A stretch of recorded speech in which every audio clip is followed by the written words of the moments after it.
Okay, now. So good morning, everyone.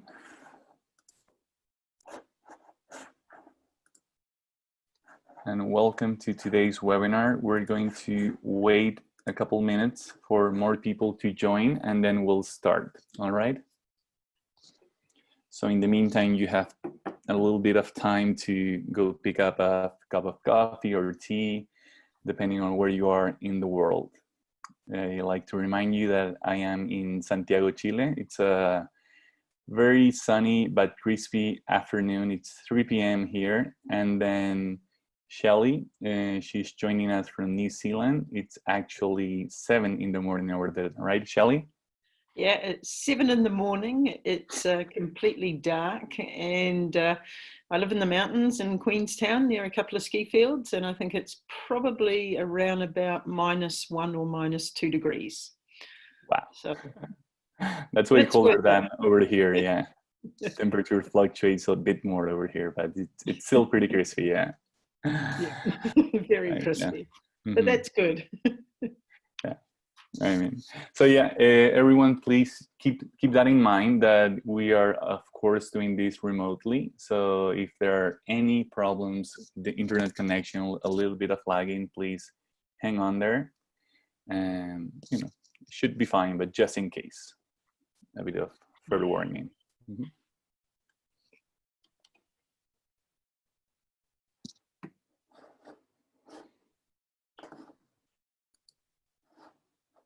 Sorry.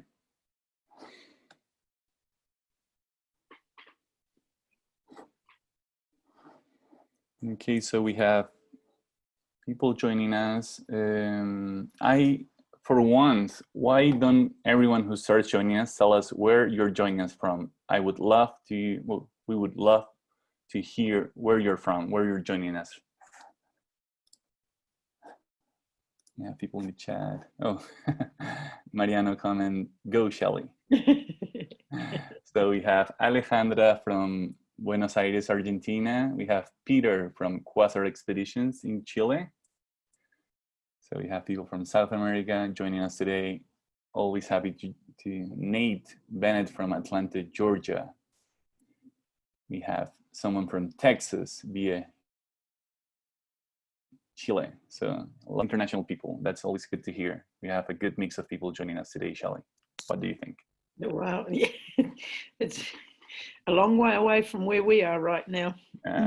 It's crazy, right? So we have also Keith from Toronto in Canada, Mark from Philadelphia.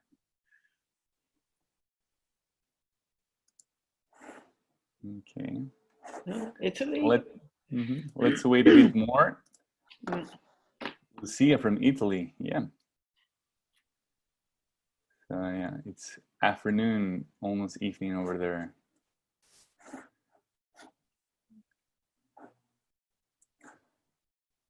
I guess this is the way we can all virtually travel at the moment. Exactly, to keep the stoke alive for the time being. But things are looking up, so just hang on.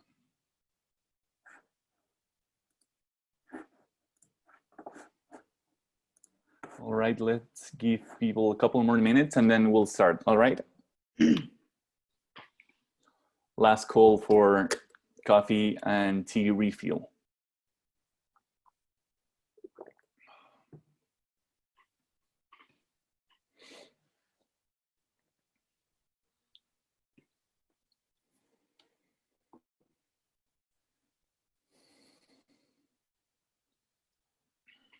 Have you actually been to New Zealand, Renato? No, I haven't, but it's actually my bucket list. It's one of my all-time favorite countries. After I watched Lord of the Rings, all I wanted to do was go there and, you know, just travel around the country. It looks like an amazing place to live and visit. You're quite lucky, in my opinion. Yeah, I live in probably one of the most visited places in New Zealand, which is Queenstown. So it's like the adventure capital. Adventure capital, yeah. Yeah, everyone's crazy here. All right, then. I know, well, I know you've been to Chile. before, Yeah. right? So hopefully you'll be able to visit us in the office in the in the not so long future, right? Yeah, you bet. Beautiful country. Yeah. All right then. Okay, so we're going to start now. Good afternoon to everyone and welcome to yet another webinar. This time we're going to be focusing on our sub-Antarctic voyages to Cape Horn, the Falklands, and South Georgia. My name is Renato Marin and I am the Market Engagement Manager here at Antarctica 21. And before we start, I want to lay some very simple housekeeping rules. Today's webinar will be recorded and sent to everyone who registered but couldn't attend today's webinar in the end because, of A, B, or C reasons. So don't worry, if you couldn't attend today, you'll get the webinar recorded. Also, we will be answering questions during the webinar at the end. So if you see the Q&A box, please send your questions and we'll go through them at the end of the webinar. And last but not least, I want to remind you that we will be giving away a book today. That book is Ernest Shackleton's Endurance book. So hang on if you want to know who gets that book at the end of today's webinar. All right. So I'm sure most of you know about Antarctica 21 at this point. We are a boutique wilderness specialist. But what does that really mean?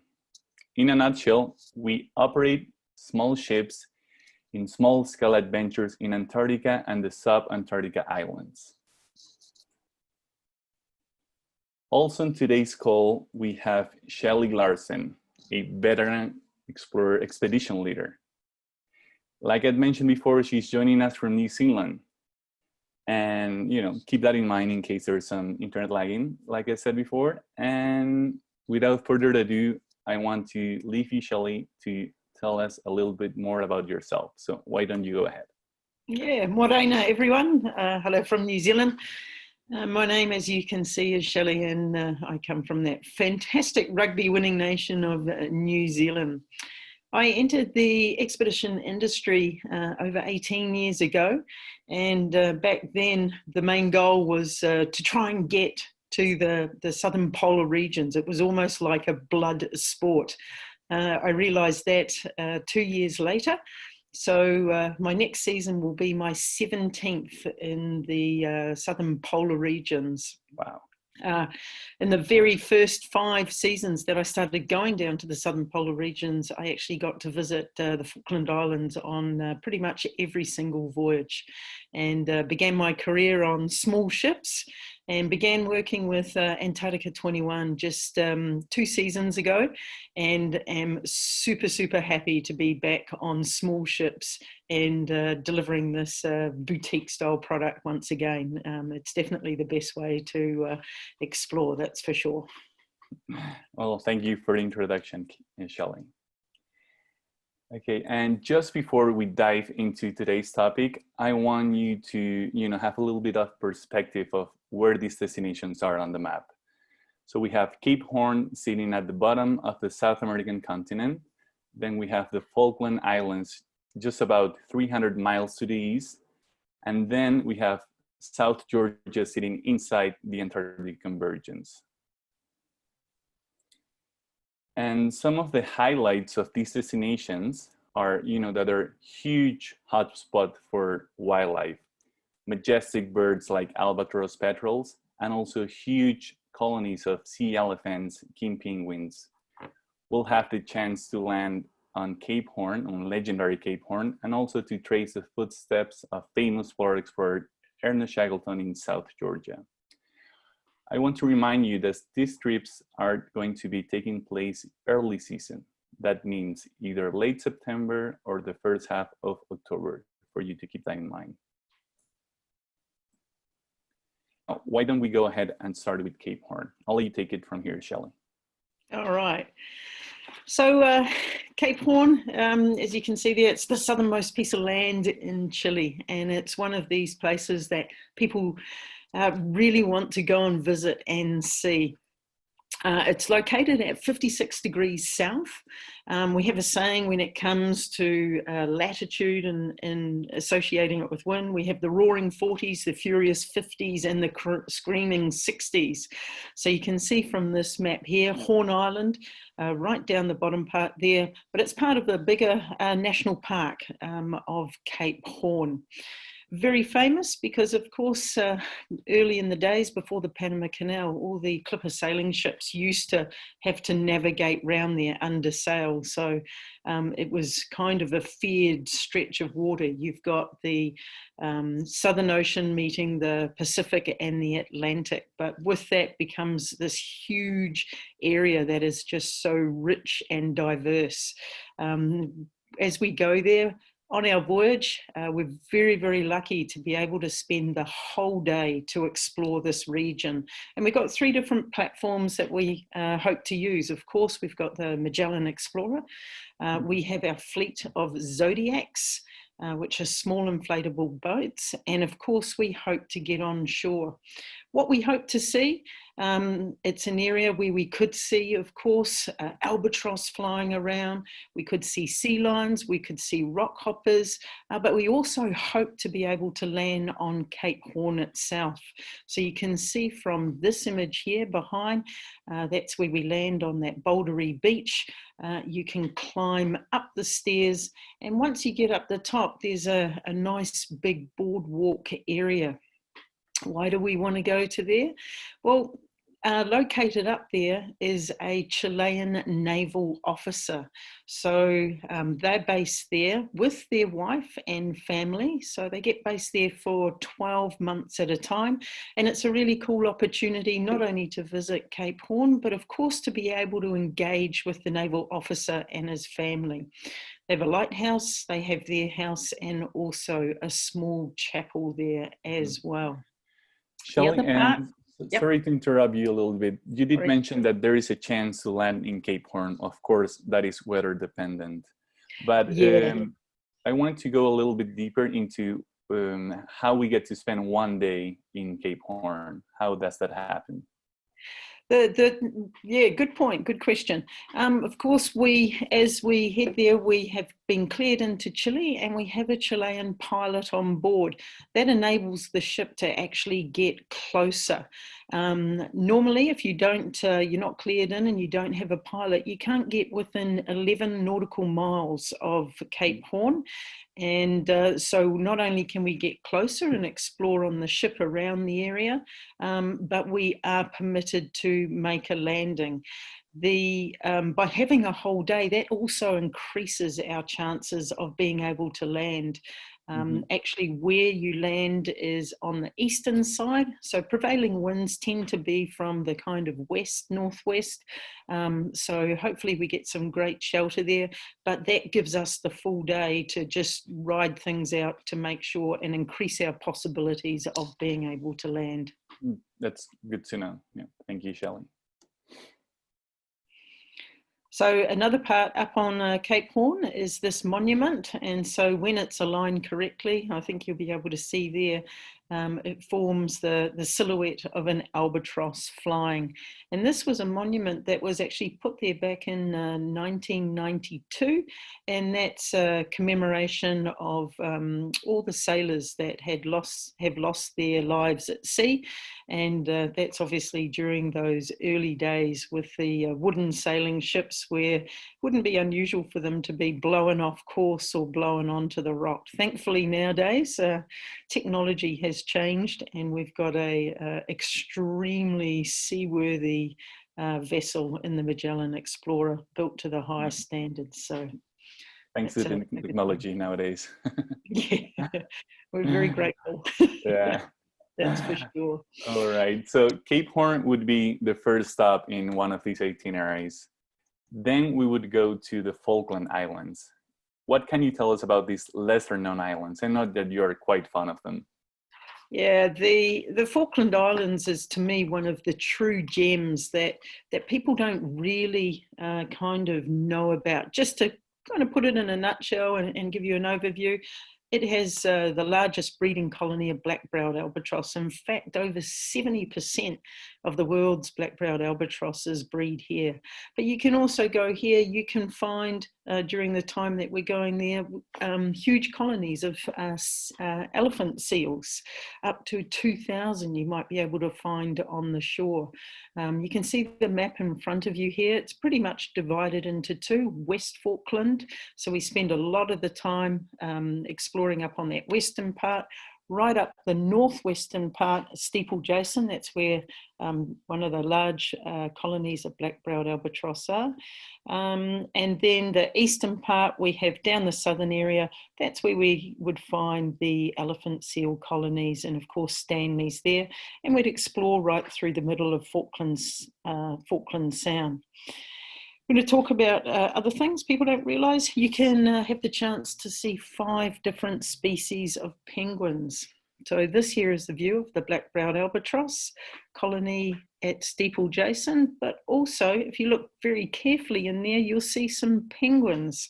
Not uncommon to find a colony that has both penguins and albatross. These are the little rock hopper penguins. So these are part of the crested penguins. We also can see in the Falklands king penguins, Magellanic penguins, gentoo penguins, and if we're lucky, macaroni penguins. The largest king penguin colony that they have here is around 3,000 king penguins. So you've got a huge amount of bird life that you are able to see.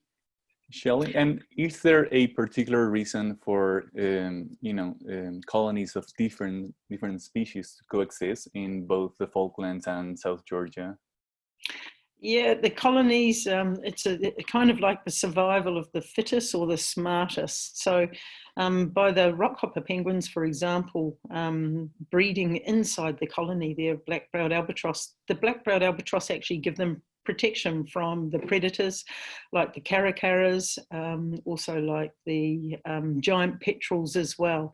So they'll be coming to predate on the eggs or the chicks, so that gives them some protection. And even with the black-browed albatross all breeding together, the further in the colony you are, the more protection you get. So you tend to find kind of the juvenile birds around the edges. That's quite interesting. You can also, there's cormorants, big nesting areas of cormorants. They also have mixed colonies with rockhopper penguins as well. And a lot of these places are accessible from the islands. And the Falkland Islands has a big history, of course, when it comes to farming. And on these islands, you'll have a look down. You can look down on these beautiful, expansive, white, sandy beaches. So you'll have a mix on here of possibly gentoo penguins, Magellanic penguins down there. So that's the picture of a Magellanic. But this beautiful white sand, you can have turquoise water. It looks almost tropical at times, but of course, if you hop in the water, it's definitely not tropical. I bet that's quite a surprise for people visiting the Falklands for the first time, encountering white sandy beaches. Oh yeah, the landscapes, the seascapes are just, they're spectacular, particularly on the west side of the Falklands. It's super, steep cliffs, windy areas. That's where the birds need to be. It's all part and parcel of it. And you can even be, as you transfer from the ship into these places, it wouldn't be uncommon to be escorted by, for example, Commerson dolphins as well. As I say, there's just so much in the Falklands. And just out of curiosity, how cold is the water during, September, October in the Falklands? September, October, you're going to be probably somewhere, I would have a guess, around anywhere from 5 to 10 degrees, somewhere within that range. That should give you a brain freeze for sure. Yeah, you definitely can. You did And mention that the Falklands has this, human aspect. There are settlers there that live off the land, and we get to visit them as well. yeah, and this is a particularly special place for me, this one here. Rob and Lorraine McGill have been farming Carcass Island since 1974. So my very first season I went here, I visited, and I see them every time I go to the Falklands. In fact, I even catch up sometimes in Stanley. But here we get an amazing opportunity to land on an island that is cat, mice, and rat free, which gives us the chance to see two of the endemic birds here in the Falklands, which is the Cobb's wren, quite a small bird, and the Falkland Islands steamer ducks. So those are the kind of things that you can see. But you can land on a beautiful white sandy beach. You get the opportunity to go for a big hike. You can hike to altitude. You can hike along here like on the foreshore. And then, of course, we meet down there at the settlement that you can see. And Rob and Lorraine are usually there. And they put on a fantastic afternoon tea or morning tea, depending when we visit. And it's a real chance to talk to the locals. The sheep kind of get left to their own thing over winter, but it's a really neat experience to get to know them, their lifestyle as well. Stanley, of course, is the main city. It's in East Falklands, and we always head there before to experience the big city, so to speak. You can see, looking down here on this image, you can see the Christ's Cathedral. That was actually when it was under renovation. Further along, not in the image, is the museum, which is well worth a visit, at the historic Dockyard Museum. It's quite new, and it has a lot of displays not only about life in the Falklands. Of course, they touch on the Falklands War, and of course their involvement in the Antarctic or polar regions as well. There are, yep, sorry. Oh, sorry. No, I meant to ask you, how many people live in the Falklands, roughly? Roughly, you're looking somewhere, I think, around about 3,200 people. It's mostly wildlife then, penguins and seals and... Yeah, mostly wildlife around. It's a big farming area, the Falklands, and they're well known for what they produce. Mm-hmm. This is another great, we always talk about, there's always interacting with wildlife is a good part. But these are the rockhopper penguins. So again, you can see that they're up in the tussock. These guys, they got real attitude. You'll find with all the wildlife, everyone has their own personality, and it's great to be able to get in amongst them and hear them. It's not just looking. You've got to open up all your other senses, the sense of smell, and of course your hearing, and you get to learn a lot about these guys. It's awesome. So our first trip takes us to, Ushuaia, Cape Horn, and the Falklands. And the second itinerary focuses exclusively on the Falklands and South Georgia. And I know that South Georgia is one of your all-time favorite places in the world. Yeah. Falklands is good. Falklands is great. Don't get me wrong. I do like going to both. I really, really do. But one of the first seasons I worked, my first thing I heard was South Georgia was God created South Georgia to go on holiday, and it really That's quite is. A statement. Yeah, it's got everything. It's not you can look at the landscape behind there. You have a huge mountain range, the Allardyce Range, for example, which Mount Paget is part of, which is just below 3,000 meters. You've got glaciers. You've got the largest king penguin colony in the world, which is around 250,000 pairs of breeding penguins. You can have up to 1 million penguins sometimes on the beach, depending what time in the season. It's got the history of polar exploration. It's got the sealing and whaling industry history as well. And a really cool thing about being there in the early part of the season is it gives us more opportunity to be able to hike and get really some great perspectives over the sites that we go to. Mm-hmm. This gives you a little bit of a orientation. So the island itself is roughly 100 nautical miles long, so around 167 kilometres, and at its widest 22 miles, which is around 37 kilometres wide. The really nice part is that we have a lot of flexibility.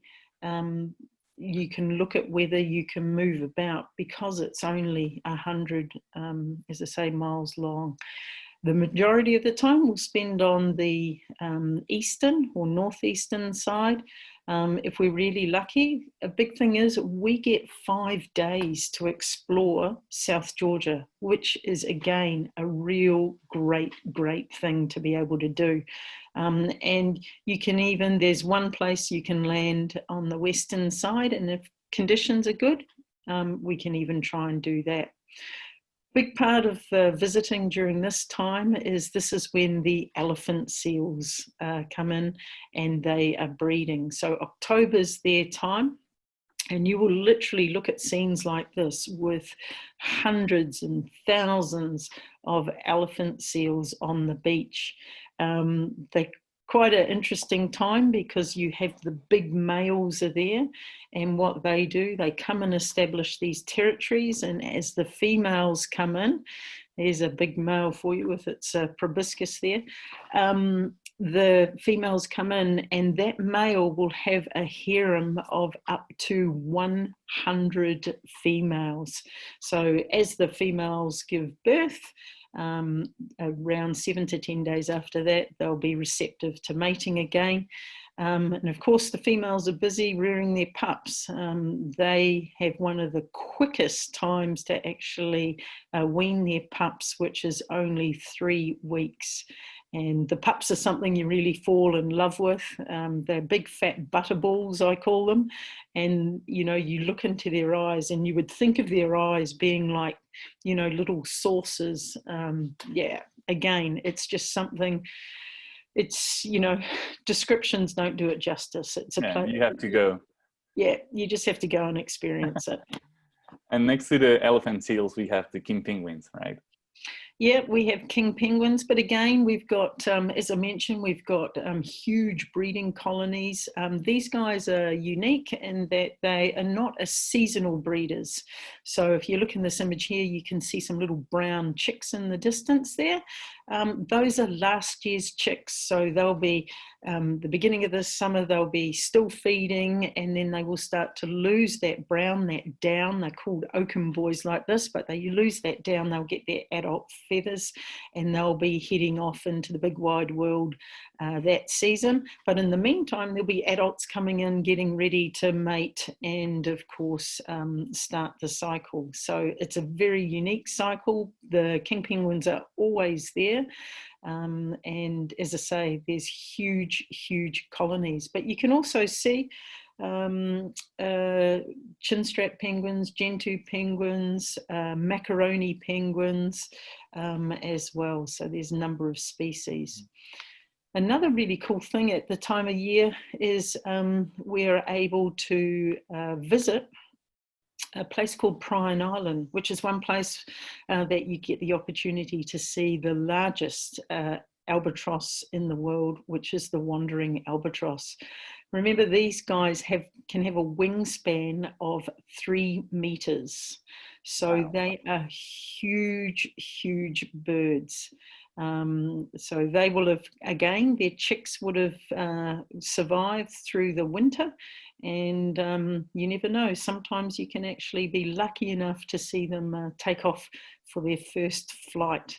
And once they leave the nest, the chicks, when they fledge, It's over 5 years before they will return to land. So that's a really cool thing with Albatross, is that they're Where do they go beautiful. for that amount of time?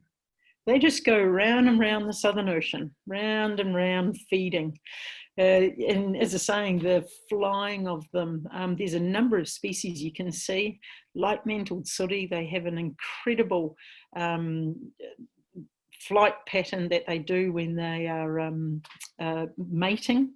You know, like forming bond pairs, I should say. But there's grey-headed albatross that you can see. You'll see the black-browed albatross as well. But this is really special to be able to see these wandering albatross. And there's also no shortage of big mammals in the waters of South Georgia. As you know, elephant seals, we also have whales. What type of whales can we find there?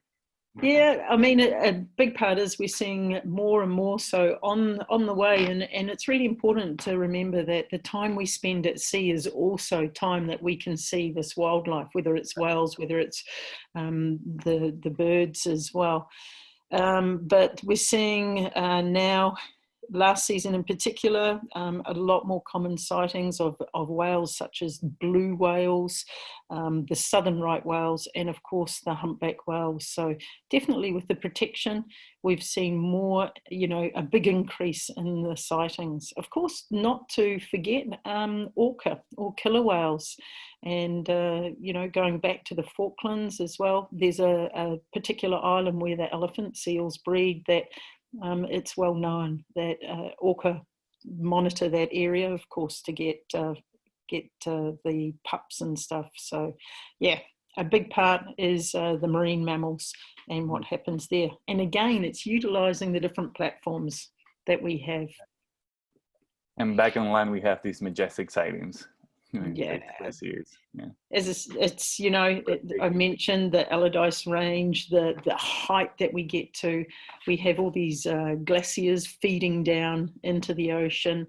And, you know, again, there's some great places sailing into Cumberland Bay. You can see this, which is in the central part of South Georgia. Also down, my namesake, I always like going down into a place called Drygalski Fjord because there's Larsen Harbour there, which is my surname. So, and Larsen Harbour happens to be the most most northerly breeding colony of Weddell seals. So if we're very, very lucky, at that time of year, we might even be able to spot them as well. So that's a pretty amazing thing. And you mentioned seals, and, you know, going back to what you said in the beginning, South Georgia has also this whaling history. And during our visit there, we get to go to some of these whaling stations that are no longer functioning, but we can get to see how they were and what happened to them.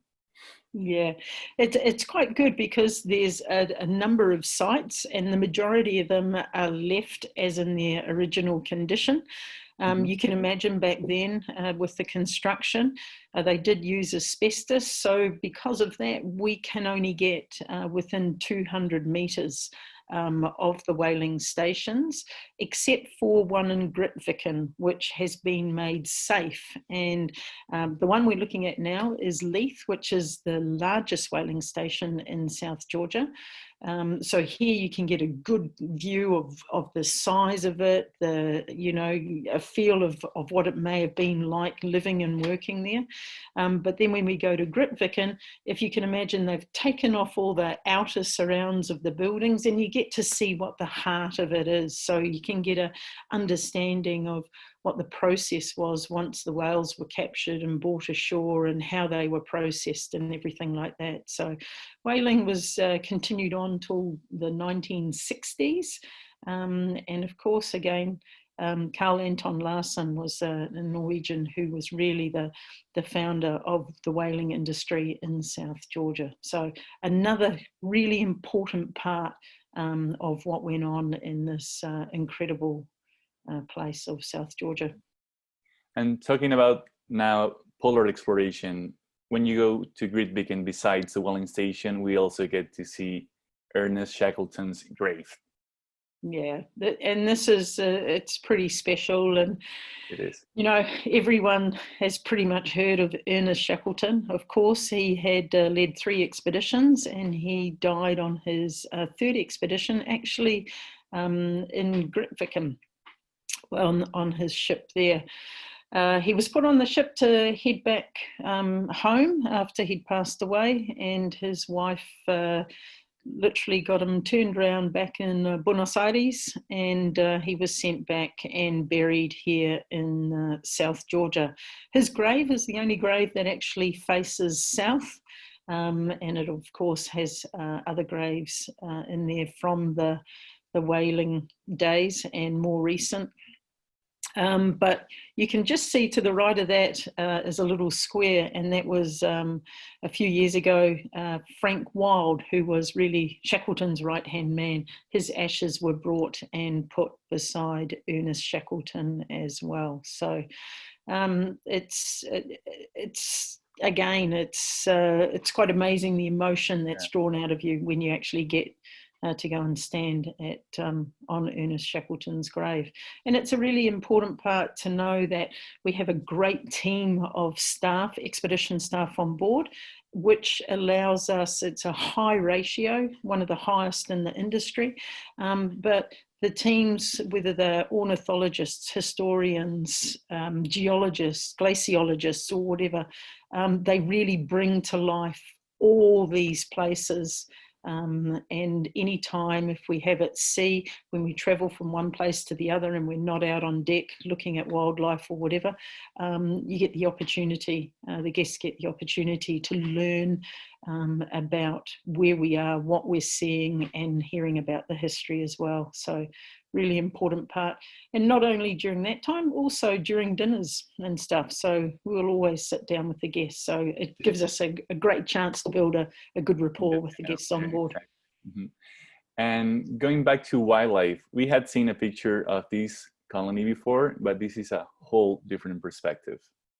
Yeah, this is St Andrews Bay, and by being on the western side, eastern side of the island, it gives us the opportunity, when we know the weather's going to be good, to be able to land early and experience sunrise. So any photographers out there will know that sunrise anywhere, you've got great light. And you can get right up here, up on top, above the colony, looking down. You might choose to spend time on the beach and be closer, you know, down more at the level of the colony, but you've got a lot of flexibility. But it's making the most of any opportunities. We don't kind of work 9 to 5. The wildlife experiences, whatever weather, dictates what we do, and it's a great thing. We're all passionate about where we go and what we do, and you know, I can't wait to get back here every single year. In fact, I can't wait to get back to anywhere in the southern polar regions. It's, you know, everything is, it's just magic. Mm-hmm.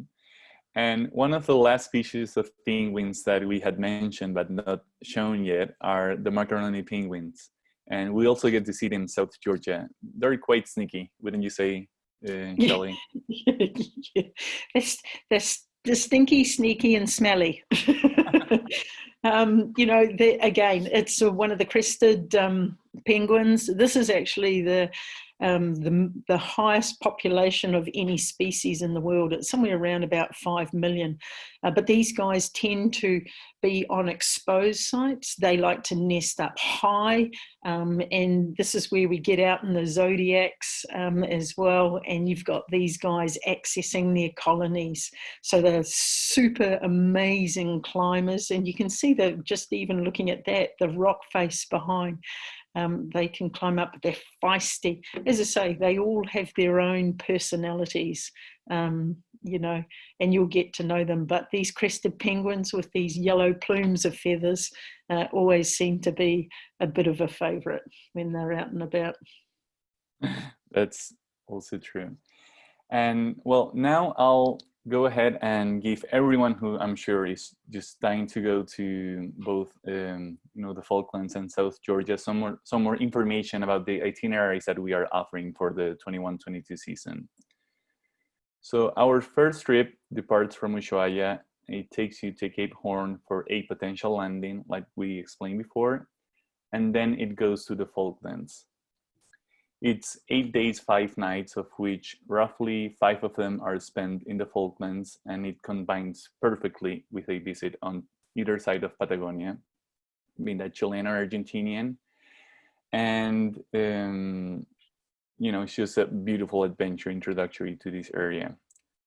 Our second itinerary takes you to both and South Georgia. It's 15 days, 14 nights, of which 4 of those are spent in the Falklands and 5 in South Georgia. You do spend some time traveling between, but like we mentioned in this webinar, that's just part of the trip, of the observation of the species. For both of these itineraries, we do offer a hotel and flight package for you to get from either Punta Arenas and Santiago, and that is one way or return. Both of these itineraries are operated on our newest, most comfortable Magellan Explorer, our newest ship built according to the latest polar specification. And for these trips, it has a capacity of a maximum of 96 people, which makes very easy to land all at once, like Shelley explained before. And it's just the perfect platform for exploration. Shelley, I know that you love the Magellan Explorer. Would you care to give us more insight about what it is like to travel with her? Yeah, very privileged again to have worked on her during her first season. And if I had to say some standout things, from a guest experience point of view, big one is the windows, the visibility everywhere you go. It doesn't matter whether you're dining in the lounge, whether you go up here on the bridge. The windows literally floor to ceiling, and you're always looking out and enjoying the views. Another really good part is we have what we call a mud room, and that's where you can leave your wet weather gear, your boots, your Zodiac life jacket. That's when we do our operations, our landings. You come down into this mud room, you can get ready, and then you can easily get onto the Zodiacs and access the shores. So the operational side of the vessel is also extremely well thought out and works fantastically. It's very quick to get people ashore. We have the flexibility if the conditions change, we can disembark on the port side, which is the left side, or the starboard side, and great boot washing facilities and everything like that. So that's a really great thing. And keep reminding, the one thing is with small ships, we have, particularly South Georgia, there are time slots that you are given in order to help manage visitation to these extremely sensitive areas. So you can only land 100 people at a time maximum.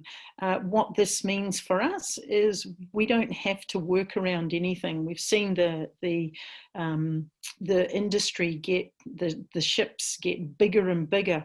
By being on this small ship, that means we can utilize, as a guest, you can utilize all your time ashore. You don't have to come off and let some other people come ashore. So that's a really, really big part or benefit of being able to be on a small ship. But she's quick, she's got an amazing crew, one of the most experienced captains. His knowledge of the area as well is fantastic. And a big part of the whole experience is there's different departments. There's the expedition side, there's the captain and his crew, and of course the hotel, who provide us with all our beautiful sustenance. But everyone works together, because at the end of the day, what we want to do is provide the best experience for everyone. So we're not set to times. Flexibility is a big part, and we'll take any opportunities that present themselves. So yeah, she's extremely comfortable and well thought out. It's a truly beautiful ship. All right. So now it's time for the questions that you sent, and I have a couple questions that are related. How long does it take to travel from from Cape Horn to the Falklands, and then from the Falklands to South Georgia? So yeah, good questions. So from Cape Horn to the Falklands is 1 day. So we'll have a day at sea en route. And once again, as I say, it's a great opportunity to be able to get a bit of background information on the destinations we're going, what we hope to see, what, what's happening at that time of year. But it's, you can see stuff on the way. It's a really rich marine area. So with bird life and marine life, you never know what you're going to see.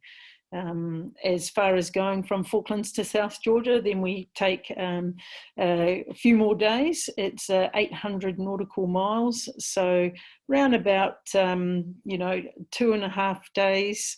Could be variable, depends on sea conditions and what speed we can get. But en route, we have a place called Shag Rocks that we go by. But again, as I say, there's so much to see and do as you're traveling. And in that same direction, people are asking how are the conditions normally? Are usually rough seas, or it just depends on on every trip and every departure? Yeah, we like to think we have good luck. Predominantly, the wind and the swell is moving from west to east. The trips there, even if it's a little bit rough, it can be reasonably comfortable as far as we go. You always think that coming back it might be different. But, at the end of last season, we did a trip from South Georgia back to Ushuaia, and it was great all the way. You never know what you're going to experience. And I guess all I can say is no matter what the weather, it pales into the distance after people have been to the destinations. We just make sure people are comfortable. If everyone can be susceptible to seasickness, but you do the right things and it's all good. Mm-hmm. And this one is in relation to the type of gear that you bring to both destinations. Is it the same, or would you say people need to bring something different if they're going to the Falklands versus South Georgia and Cape Horn? Yeah, good question. Definitely, if you're doing a South Georgia trip, the potential is for much colder conditions than at South Georgia. So you definitely need a lot more layers to keep warm in South Georgia. You'd be looking at temperatures in South Georgia probably around about on average at that time of year, maybe 0 to 5 degrees, somewhere around there. But if you throw in a bit of wind, you get that wind chill factor. So you definitely need layers. You definitely need a waterproof and windproof outer. And that goes the same for Falkland Islands. You still need that waterproof and windproof outer. You might use a little bit less layers. You might luck on a day with no wind and sunshine, and you might be hiking and you might be warm. So it's all about layering and having flexibility and being able to dress up or down according to the conditions. And we always make sure that people, we give you a good idea of what the temperatures are and what to expect before you get ashore, and always recommend taking your layers. And around those months of the year, what is the temperature that we can expect in both destinations? Again, as I said, South Georgia, somewhere around 0 to 5. Falkland Islands, it's a bit more northerly. You'd probably be looking somewhere around, it could range again, as I was saying, but you could get anything from, say, let's go 5 to maybe up to 15 degrees if you're really lucky. That's good. Yeah. That's good to know, getting ready for one of these trips. Awesome. Yeah. All right. And I think the last one, someone asked about if we fly to these destinations. Like I mentioned earlier, we do offer flight and hotel packages if you want to. And those those flights come from either Punta Arenas or Santiago in Chile. And the last one, Shelley, is what is the best time of the year to see whales? What is the best time of the year to see whales? I mean, if you can think, whales are heading down towards the Antarctic regions to feed during summer.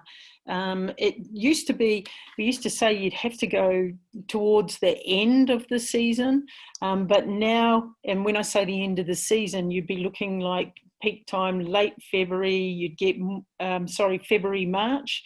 Now we're getting more and more, and you've got to remember that the Falklands and South Georgia are different areas, so you're still going to be able to see whales, but maybe not in a huge concentration that you are looking at, say, at the end of the season. But things are always changing. You don't get the elephant seals later in the season. You know, there's all cycles, so there's different things that you'll experience, but spending that time in the open water, stopping around that Shag Rock area is a known area that the whales feed, and there were fantastic sightings around October, November last season, which included blue whales. So we know there's areas that they do feed and they can go, and we make sure that we, you know, do visit that.